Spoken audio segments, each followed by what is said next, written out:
19 people witnessed a moment that was never meant to leave that golf course.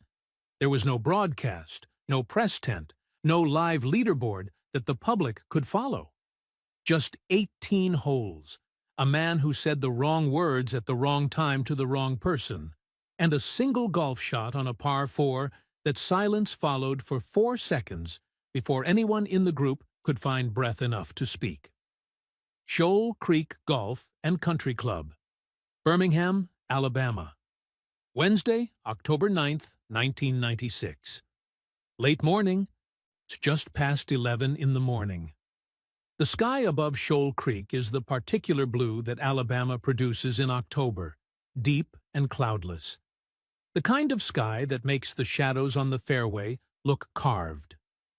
The temperature sits at 68 degrees. A light wind is moving out of the southwest at 6 miles per hour, consistent enough to feel, but not enough to demand adjustment. For golfers, this is the kind of morning that removes excuses.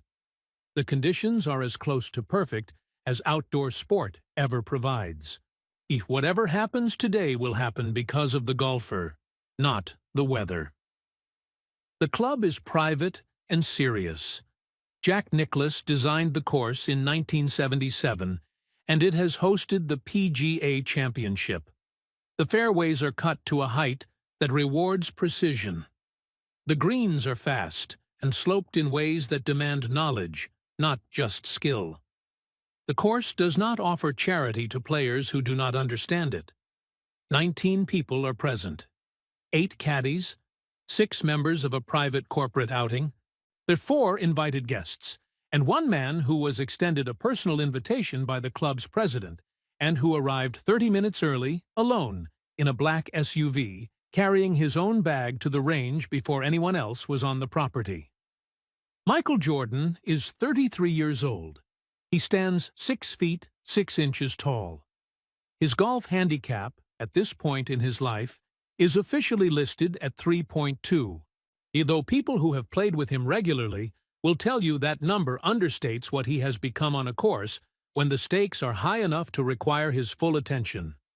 He has been playing golf seriously for 9 years. He plays 36 holes on off days during the season when the schedule allows. He plays 54 holes some days during the off-season.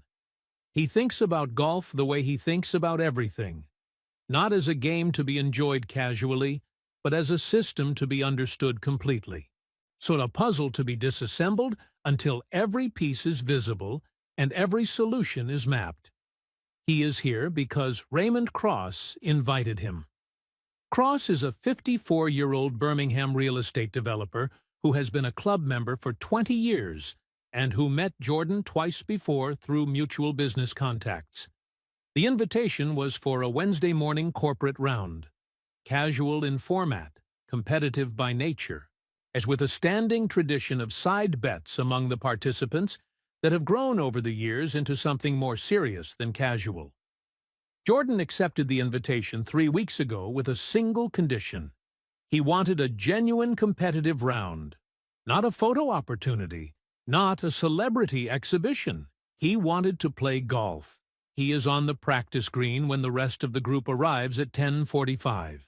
He is working the same 12-foot putt from the same position for the 14th consecutive attempt, making adjustments after each roll that are invisible to anyone not trained to observe them. His caddy, a local man named Arthur Reeves, who has worked Shoal Creek for 11 years, stands nearby without speaking. He has already learned that Jordan does not want conversation during preparation. He wants space and repetition. The group assembles near the first tee. 5 men in total, including Jordan. Raymond Cross, his business partner Dale Eubanks, a regional bank executive named Tom Westerfield, and the 4th member of the round, who arrived last and who will be the reason this story exists. His name is Craig Weston. He is 29 years old, stands 5 feet 11 inches, and weighs 174 pounds of the lean, economical body type that serious golfers develop when the sport becomes their profession rather than their recreation. Craig Weston has been a PGA Tour member for 4 years. He has one tour victory, a mid-tier event in 1994, and 8 top 10 finishes. His driving distance averages 291 yards. His greens in regulation percentage ranks in the top 40 on tour. He is, by every objective measurement, a professional golfer at the highest level of the sport. He is also a man who has developed, over 4 years on the professional circuit, a very specific opinion of celebrity golfers. He has played in pro-am formats, with actors, with business executives, or with former athletes from other sports who discovered golf after their playing careers ended and who approached the course with the enthusiasm of converts who believe passion is a substitute for the 10,000 hours of deliberate practice that the game actually requires. He has watched these men overestimate themselves. He has watched them make confident wagers and lose gracefully because losing was never really the point. For them, the round is the event. The company is the purpose. The golf is the occasion. Craig Weston looks at Michael Jordan on the first tee and sees a celebrity golfer. He is wrong about this. He does not know he is wrong. And that gap between what he believes and what is true will define the next 4 hours of his life. The group establishes format at the first tee. Best ball for the corporate participants, with Jordan and Weston playing their own ball in a separate match alongside the group round. Raymond Cross suggests the side bet, as he always does, and he names a number that is serious, without being reckless. Craig Weston looks at the number. Then he looks at Jordan. A smile crosses his face, the particular smile of a professional assessing an amateur and finding the assessment comfortable. He says he wants to add a press on the back 9. Jordan says nothing. He pulls on his glove and adjusts it finger by finger. Raymond Cross laughs and says he is just glad nobody is getting on the interstate today. Weston takes his practice swings and addresses Jordan directly for the first time since introductions. No offense, he says, and the 2 words that precede what follows a statement are always the first signal that what follows will be offensive. But I've played these pro-am formats for 4 years. Celebrities, athletes, executives. He pauses just long enough to be intentional about it. You're all hobbyists. You love the game, but you haven't lived in it. And there's a difference between someone who plays golf and someone who is a golfer. Jordan looks at him. Weston continues, I'll make it interesting for you. If you get within 2 strokes of my net score through 18, the bet is yours. I cover everything. He glances at Arthur Reeves, standing behind Jordan. Your caddy can have a good day, too. Jordan's expression does not change. His jaw does not tighten. No muscle in his face moves in a direction that reveals anything about what is happening in the space behind his eyes. This is one of the most underrated attributes of his competitive life, the ability to hear information that would provoke most people into a reaction, and to convert that information instead into fuel that produces no visible heat but generates enormous internal pressure. He tees the ball. He says one word, deal. The round begins. The first 9 holes tell a story that is not the story anyone in the group expected. Craig Weston is exactly what his tour credentials suggest. His swing is a machine, repeatable, compact, technically flawless, in the way that only years of professional instruction and thousands of competition hours can produce. He hits fairways. He hits greens. His iron play is precise enough that his caddy stops tracking his misses, because there are almost none. He birdies the 2nd and the 5th. He makes a routine par on every other hole. His front 9 score is 33, 3 under par. Michael Jordan shoots 37 on the front 9, even par. 4 strokes back of a PGA Tour professional through 9 holes is not embarrassing. It is, in fact, an exceptional result for a 3-handicap amateur on a course of this difficulty. Tom Westerfield, watching the match from his cart, tells Raymond Cross quietly that Jordan is playing some of the best golf he has personally witnessed from a non-professional. So Weston shoots a 34 on his front 9 scorecard after handicap calculation. He accepts the number and does not comment. He does not need to. The scorecard says what he expected it to say. At the turn, standing near the beverage cart between the 9th green and the 10th tee, Weston refills his water bottle and looks at Jordan's scorecard with the objective clarity of a man doing arithmetic. He says, still not unkind, "I still within the register of professional assessment, rather than personal contempt, that Jordan should think about whether he wants to press the back 9 or keep it simple." He says it the way a doctor might recommend a second opinion. Not cruelty, just information that he believes the other person deserves to have. Jordan is watching a group of birds cross the tree line at the far edge of the 10th fairway. He follows them until they disappear. Then he looks at Weston, and he says he wants to double the back 9. The silence that follows lasts approximately 3 seconds. Raymond Cross stops drinking his water. Dale Eubanks looks at his shoes. Arthur Reeves, Jordan's caddy, adjusts the strap of the bag on his shoulder and looks at a middle distance that contains nothing worth looking at. Weston stares at Jordan for a moment. Then he nods. He says, "Your money." The back 9 is where the story happens. Oh, there is a version of what occurs over the next 2 hours and 12 minutes that can be explained by numbers, and that version is accurate but incomplete. The numbers say that Michael Jordan birdies the 10th, 11th, and 14th holes. The numbers say that Craig Weston makes 3 bogeys on the back, on the 12th, 15th, and 16th. So each of them the particular kind of bogey that comes not from bad golf, but from the specific disruption that happens when a professional golfer's internal rhythm gets broken by something unexpected. The numbers say that through 17 holes, Jordan trails Weston by a single stroke on the net scorecard. 1 hole left, par 4, 432 yards.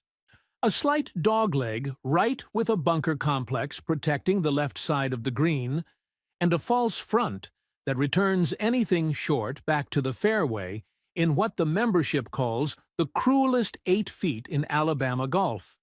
A single stroke. The bet turns on 1 hole. What the numbers do not capture is what the back 9 actually felt like, and what it felt like to watch a man who had been dismissed as a hobbyist begin to play golf in a register that was qualitatively different from what he had shown on the front 9. As though the front 9 had been reconnaissance, a careful and deliberate process of learning the course's edges and tendencies and pressure points. And the back 9 was the application of everything learned. Arthur Reeves will say later, and in a conversation with another caddy that eventually travels through the networks that connect people who work on golf courses, that Jordan played the front 9 with his eyes and the back 9 with something else. He will struggle to name what the something else was. He will eventually settle on the word certainty, and then immediately qualify it by saying that was not quite right either. He will say it was closer to the absence of doubt, not confidence, which implies effort. There's the complete and operational removal of uncertainty from the decision-making process. Craig Weston, standing on the 18th tee with a 1-stroke net lead, is a professional golfer who has competed in major championships, who has made putts with money attached, who has navigated the mental demands of tournament pressure on the biggest stages in the sport. He is not rattled in any way that he would acknowledge. But there is a quality to his movements on the 18th tee that is different from the quality of his movements on the first tee. Slightly more deliberate, slightly more conscious. The specific adjustment a person makes when they realize, without wanting to realize it, that something they did not fully take seriously has become serious. He drives it well, down the right center of the fairway, 287 yards, perfect position. Jordan drives it 271 yards, slightly further left than ideal, leaving a second shot of 163 yards from an angle that will require carrying the left bunker to access the pin position, which is cut in the back right portion of the green. Not the ideal line. Not the comfortable play. Arthur Reeves quietly suggests the safe route. A shot to the fat of the green. 2 putts for par. And the outcome of the round, depending on whether Weston makes birdie, which he is unlikely to do from his position. Jordan looks at the pin for a long time. He asks Arthur the exact yardage to the front of the left bunker and the exact yardage to the flag. He asks about the wind direction at the green level, which can differ from the tee box because of the tree corridor along the left side. He asks about the slope behind the pin and what a ball does when it misses the green long and right. Arthur answers each question. He is good at his job, and he has answered these questions about this green hundreds of times. As he answers, he begins to understand what Jordan is computing. He does not try to talk him out of it again. Jordan pulls the 6-iron. Weston, watching from the fairway with his caddy, sees the club selection and says nothing. His caddy, a veteran tour looper named Pete Hollander, watches Jordan's setup routine and then watches his eyes and then turns back to calculating his own player's second shot without comment, which is its own kind of comment. Jordan addresses the ball. The wind out of the southwest moves the grass at the edge of the fairway in a single slow direction. The shadows on the green are crisp. The flag hangs almost still. What follows is not a spectacular golf shot in the way that broadcasts are designed to present spectacular golf shots. There is no roar from a gallery, no announcer's voice rising over the sound of a crowd. There are 18 people watching in near silence on a Wednesday morning in October, and the sound is the particular sound of a well-struck iron, a clean, compressed contact that golf players spend their entire lives trying to produce, and that sounds, to people who understand it, like a door being closed by someone who knows exactly how much force is required. The ball lifts on a trajectory that is slightly lower than expected. A knockdown flight designed to hold its line against the left-to-right wind that is stronger at elevation than it was at ground level, which Jordan had asked about and Arthur had answered correctly. It carries the left bunker by 4 feet. It lands on the front edge of the green, takes 1 bounce, checks against the short grain of the closely mowed surface, and rolls. It rolls toward the back right pin position along a line that is either perfect or 6 feet left of perfect. And for the 2 seconds it is rolling, all 19 people on the hole are doing the same calculation using different information. And it stops 7 inches from the cup. 7 inches. The silence lasts 4 seconds. Not the silence of indifference. The silence of people processing something that requires a moment longer than usual to fully arrive. Then Raymond Cross says something that is not a word, a sound from somewhere below language, and Tom Westerfield starts laughing the way people laugh when they cannot immediately identify any other response. And Arthur Reeves sets down the bag he has been holding and puts both hands on top of his head. Weston's second shot lands on the green 22 feet from the flag. He 2-putts for par. Jordan taps in the birdie. The final net scorecard settles in Jordan's favor by 1 stroke. Weston stands at the edge of the 18th green for a moment after the last putt falls. He is a professional golfer, and professionals understand how to lose. They practice it, in a sense, because the sport demands it. And he has lost to better players than himself before and emerged from it intact. But this is a different kind of losing, and he is honest enough with himself to feel the difference.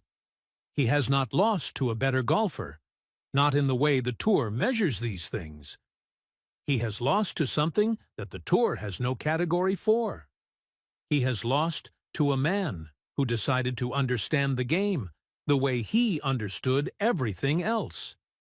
Completely, obsessively, and without the ceiling that most people accept as the natural limit of their attention. He walks to Jordan and extends his hand. Jordan takes it. Weston holds it for a second longer than a standard handshake. He looks at Jordan with the expression of someone who has just had a conversation with the ground they were standing on and discovered it was deeper than it appeared. He says, "I owe you an adjustment." He means the word from the first tee, the word hobbyist. Jordan says nothing for a moment. Then he says, "You were right about one thing." He lets that sit for a beat. There is a difference between someone who plays golf and someone who is a golfer. He picks up his tee from the turf near his feet. "I just disagree about which one of us is which." He hands the tee to Arthur Reeves, picks up his bag, and walks toward the clubhouse the same way he arrived that morning. Without hurrying. Without looking back. Craig Weston stands on the 18th green at Shoal Creek for a moment after Jordan has gone, and the expression on his face is one that Raymond Cross will describe to people for years afterward, to anyone who asks about that October morning, as the look of a man revising something he thought was finished. Not embarrassment. Not bitterness. Something quieter and more permanent. The look of a man updating the map he uses to navigate the world, or adding a territory he did not know existed until it was standing in front of him on a par 4 with a 6-iron and 7 inches of room between assumption and reality. The story does not appear in any newspaper. No Golf Digest correspondent was there. No Sports Illustrated camera captured the ball tracking toward the flag. What exists is the memory of 19 people and the specific quality of that October silence and 7 inches of close-cut Alabama green.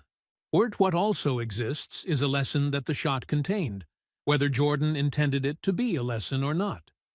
The most dangerous thing a competitor can tell themselves is that they already know what the person across from them is capable of, that they have assessed and categorized and closed the file. Craig Weston was a better technical golfer than Michael Jordan on every measurable axis of the sport. His mechanics were superior. His professional experience was superior. His ball-striking data, if you printed it out, would win almost any comparison. But he decided on the first tee that he already knew what Michael Jordan was. He decided the file was closed. And the moment you close the file on your opponent, the opponent begins to fill in the pages you stopped reading. Jordan had spent the front 9 reading every page. 7 inches is not a lucky number.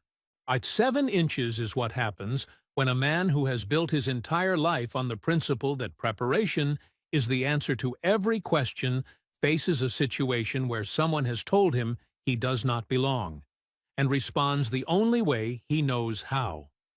Not with anger, not with words, with the most precise and committed version of himself that the moment requires. He did not prove he was a professional golfer. He proved something more unsettling than that. He proved that the category did not constrain him, that the label hobbyist was not a ceiling, that whatever room he entered, whatever game was being played, whatever opponent stood across from him with certainty about how the afternoon was going to go, the answer was always the same. You have not yet seen what this man is capable of when the bet is right. If this story reminded you that the people who underestimate you are handing you exactly the information you need, then this channel belongs to you. Subscribe now. Activate the bell. And remember, the moment someone tells you what you cannot do, the shot is already forming. We will see you in the next one.